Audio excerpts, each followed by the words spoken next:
1 year ago, I finally got fed up with Windows. The buggy updates, the lengthy installation times, the constant nags, the telemetry, the bloatware, your privacy settings getting, accidentally reset. I found Ubuntu. Now, when I made that switch in July 2018, all I really wanted out of my daily driver was something simple, headache-free.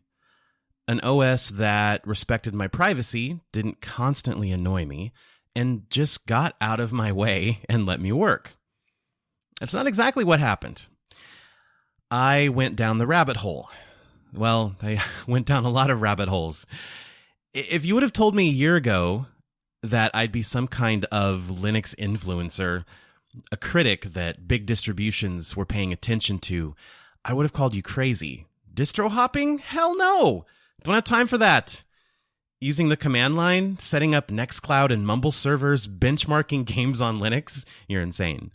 Fast forward to today. And I think about 90% of what I write at Forbes is all about Linux and all about the open source world.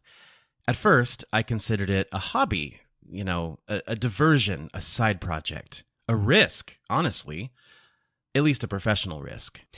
Then it became something I looked forward to waking up every day and writing about, just throwing myself into it head first. That's because something happened. The something that grabs hold of you in a completely unexpected way. The something that compels us to keep exploring, keep digging deeper into that rabbit hole and all those other rabbit holes. Well, this show is about that something. This is Linux for Everyone, Episode 1. Welcome home.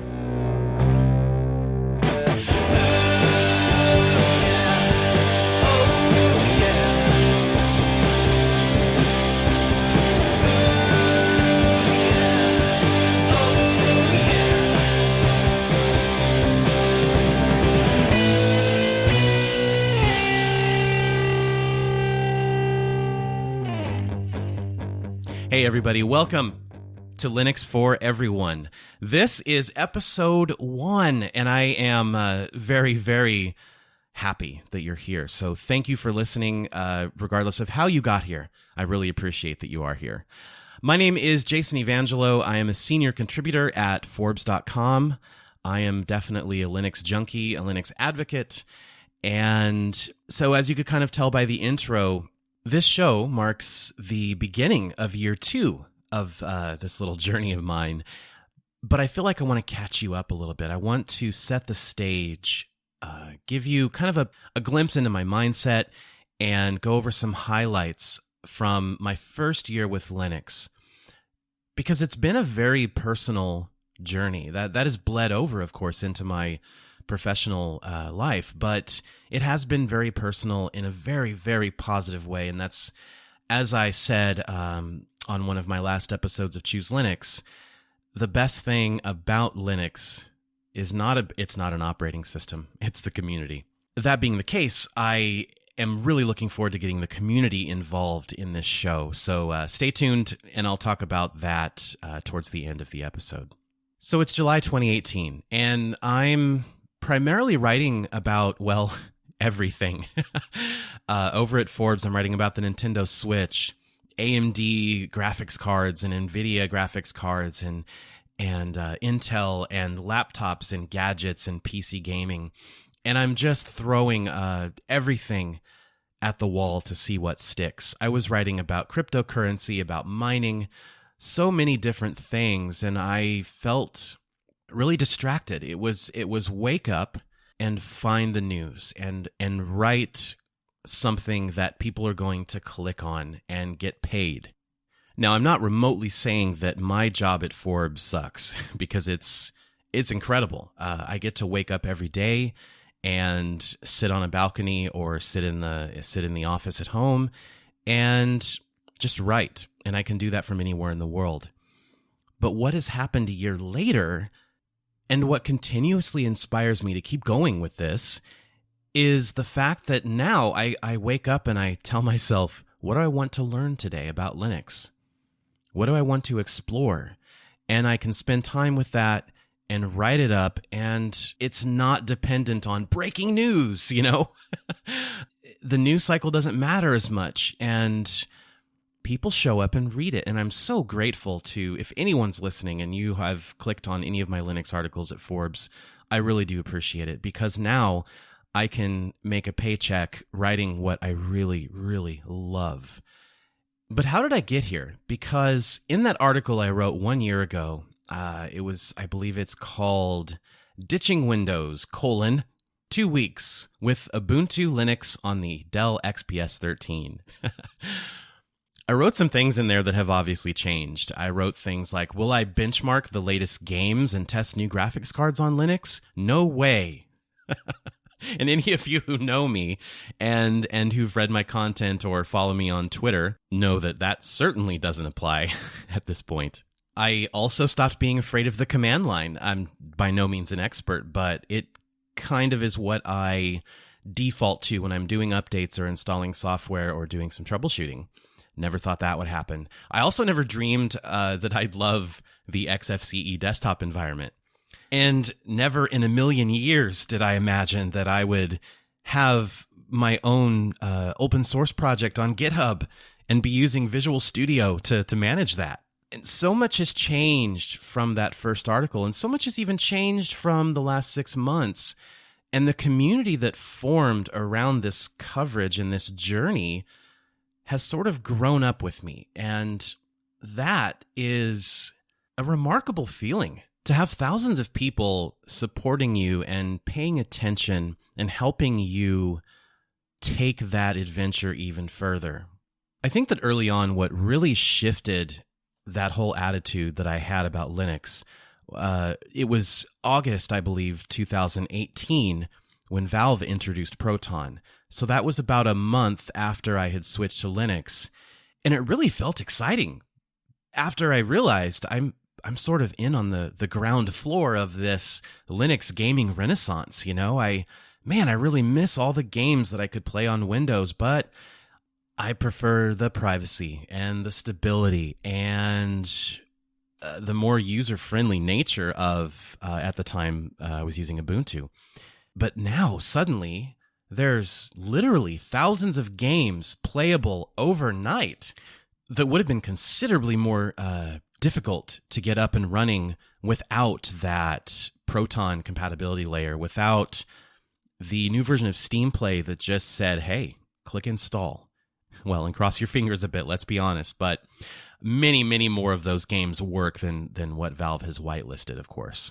And yeah, there were solutions like Lutris out there, but I hadn't even heard of it yet. And so that sparked my curiosity. And that really made me think, well, maybe let's see how gaming actually is on Linux. Let's give it a shot. Let's, stop playing games on my Switch and on my Xbox and really get back into PC gaming again and see what it's capable of on Ubuntu or your distribution of choice. And now, if you look at many different games, they are as performant on Linux as they are on Windows, even if they're running through Proton. Many native games games that are native to both platforms, there are certain cases where Linux actually wins, and we're looking at average frame rate. But I'm getting off on a tangent. The point is that every couple months, it seemed like there was a new kind of revolutionary push forward in performance and in drivers. And that was so thrilling to experience and to cover and to test. And that's something that Linux always throws in your face in the best way, There's always something new and exciting to check out.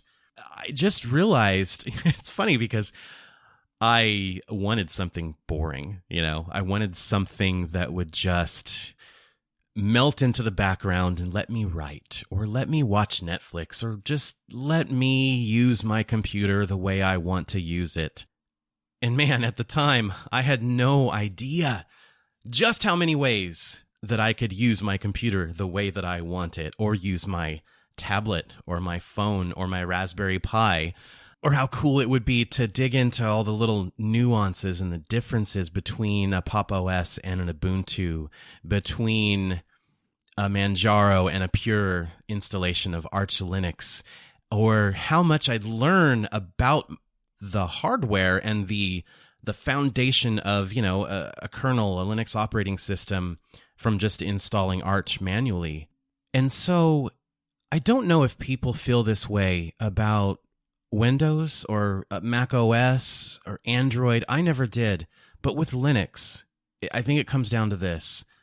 The more I learn, the more I want to learn. And the more I want to share what I'm learning, because so many people have come to me and said, dude, I've been using Linux for like 10, 15, 20 years. And I just learned something reading your article about Pop! OS or reading your Linux gaming report or something like that. And so it just goes to show that it's such a massive ecosystem and a massive community and a massive world of possibilities that you never can assume that everybody knows everything. So yeah, I think that is probably the right place to transition over into talking about this show. Just like my Linux journey has evolved and surprised me and changed so much over the last 12 months, I want this show to evolve and change and grow alongside you guys. So what you're hearing right now on episode 1, I don't think every episode will be like this. Right now, I just wanted to set the stage and get you into my head a little bit and kind of show you where I'm coming from. But the blueprint for this show is it's a solo hosted thing. And I feel comfortable doing that because obviously I can blab on for quite a while, and hopefully the editing process will make that a little more bearable for you guys. But that's not to say that I will be the only voice you hear. I have plans for other guests to appear on the show, whether that's members of the community or open source and game developers, you name it. And especially people who can add a conflicting opinion or a deeper level of insight that maybe I can't provide, or just an interesting discussion about a certain topic. So, I hope that you like my voice, and I hope you don't get sick of it. But rest assured that the format will be a little bit different going forward. There's going to be things like distro challenges and the Linux gaming report and interviews. The point is, this show is for you. So if you want to hear something, if you want to hear something change, if you want to sound off about anything at all, just reach out and talk to me. You can do that on Telegram, Facebook, and Twitter. The tag for all 3 of those social media accounts is Linux, 4, everyone. So that's Linux, 4, everyone. Yeah, I wish I could have written out Linux for everyone properly, but Twitter has a limit on the username, and so I wanted to make it consistent across all the social media networks, and there you have it. If social media is not your thing, that's perfectly fine. I set up a email account via Proton Mail, and that address is linuxforeveryone@pm.me. So linuxforeveryone@pm.me. As far as getting the show on your favorite podcasting client, we're in the early stages here, so I'm working on that.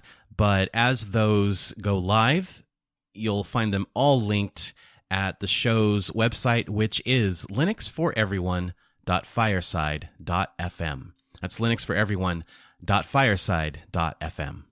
Well, all right.